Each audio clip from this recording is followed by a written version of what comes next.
Être mentaliste, c'est quelque chose d'inné ou d'acquis. C'est clairement acquis, hein. C'est pas du tout un don. Ça prend surtout du temps de trouver comment faire. Les gens se rendent compte que je suis un mec normal qui fait des trucs anormaux, mais je suis un mec normal. Oh!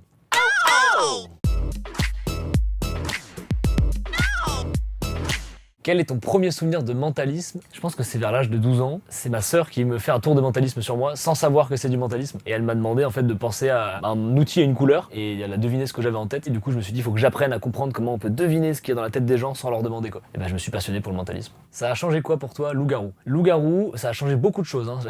Ça a clairement fait x2 sur tous mes projets. Et d'un point de vue plus perso, je crois que j'ai mis 15 jours après le tournage pour arrêter d'être un mytho. Parce que j'ai passé tout le tournage à mytho vu que j'étais loup-garou. Ton meilleur souvenir dans loup-garou? C'est un conseil des loups. Je suis avec Stéphane, donc un des loups qui était avec moi. On est un peu parano à ce moment-là du jeu, on sait plus vraiment à qui on peut faire confiance, on sait même pas si lui et moi on peut se faire confiance. Et puis on en vient un peu à s'embrouiller et il me dit mais si tout ce que tu dis est vrai, pourquoi est-ce que le troisième loup il s'est fait éliminer? Et je lui réponds bah parce que Olivier, le troisième loup, il est chauve. Et je sais pas pourquoi j'ai dit ça à ce moment-là, je pense que c'était 15 jours de tournage. Et en fait ça a claqué un fou rire sur tout le set. Parce qu'Olivier est chauve. C'est vrai, en plus. Je crois que c'est le truc le plus drôle du tournage. C'est quoi les 3 astuces de Charlie Head pour détecter un mytho?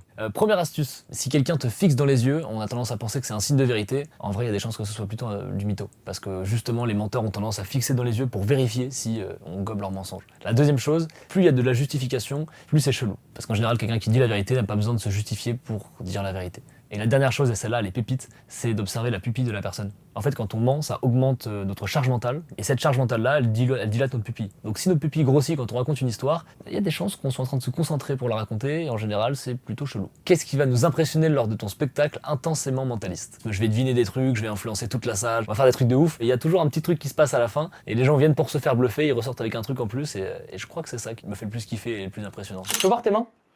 Alors, vu ton sourire, du coup, tu fais vraiment un métier manuel, t'as les mains très soignées, donc je pense que c'est un métier manuel où tu utilises tes mains. Mais ton métier, il est vraiment, comme je disais, manuel pour l'instant, à mon avis. Moi, t'es ma sœur.